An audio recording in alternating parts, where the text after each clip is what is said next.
तर आज जय गजानन सर्वांना। तर आज निघालो आहोत शेगावला तर गजानन महाराजांच्या दर्शनासाठी। तर संध्याकाळी 9:15ची नाशिक रोडवरून मेमो ट्रेनने निघालेलो होतो। तर आम्ही शेगावला 3:30 वाजता पोहोचलो। 3:30 वाजता पोहोचलो, तिथून आम्ही छान अशी बाहेर निघालो स्टेशनवरून आणि रिक्षा केली। रिक्षावाल्यांनी खूप छान अशी हेल्प केली आम्हाला, हॉटेल्स वगैरे बघण्यासाठी खूप मदतसुद्धा केली।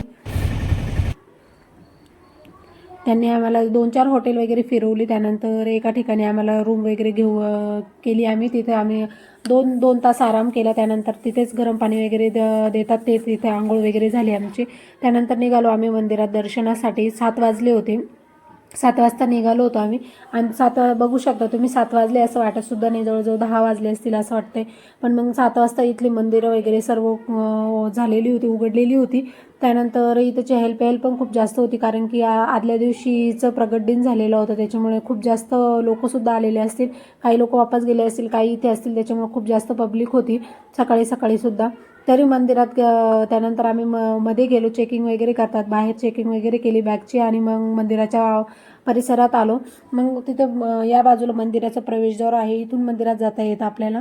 त्यानंतर आम्ही पहिले चप्पला वगैरे चप्पल स्टँडवर ठेवतो। इथं कोणत्याही म्हणजे आपल्याला जे काही ते सुविधा उपलब्ध करून देतात, त्याचे 1 रुपया ते घेतही नाही ना, चप्पल स्टँडवर नाही, कुठंच नाही, जेवणाचे सुद्धा नाही। इथं कसलेच पैसे लागत नाही आपल्याला शेगावमध्ये गजानन महाराजांच्या मंदिरामध्ये। तर छान असं आम्ही मंदिरात दर्शन वगैरे केलं।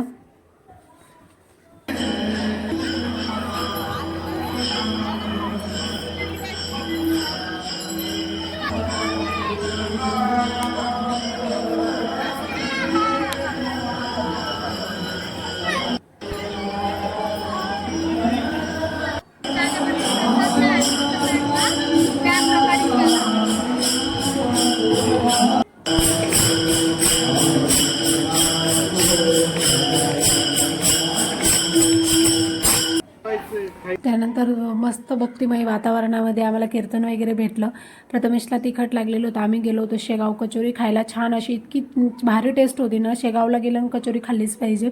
छान अशी कचोरी वगैरे आम्ही सर्वांनी नाश्ता करून घेतला, कारण की 7:30 पावणे 8 झालेले होते, मुलांना भूक लागलेली होती। नाश्ता वगैरे करून घेतला, कारण की महाप्रसाद अजून चालू होण्यासाठी उशीर होता, 2 तास होते अजून। 10ला चालू होतं ते महाप्रसाद। सकाळी 10 पासून ते 9 वाजेपर्यंत असतो। छान असा आम्ही प्रसाद वगैरे घेतला, म्हणजे कचोरी वगैरे खाल्ली। त्यानंतर आम्ही थोडीशी शॉपिंग वगैरे केली, म्हणजे मुलांना आता कुठे फिरायला गेलं म्हटल्यावर किती सारे खूप छान छान अशा वस्तूंची दुकानं असतात, तर मुलांना ते घेतलंच पाहिजे।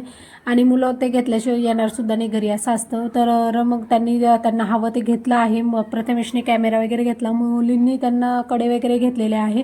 आणि तसंच जर गजानन महाराजांचे दर्शन वगैरे झाल्यानंतर जे बाहेर निघतो तिथेच रिक्षावाले असतात, तो ते तुम्हाला पूर्ण शेगावमध्ये फिरवता। तुम्हाला जर फिरायचं असेल तर शेगावमधलं महालक्ष्मी मंदिर, आनंदसागरमधले जे 2-3 मंदिरं चालू आहे ते सुद्धा, म्हणजे तुम्हाला बाहेर निघाल्याबरोबरच ते लोक विचारतात, तुम्हाला जायचं असेल तर तिथून व्यवस्थित एकदम जाऊ शकता।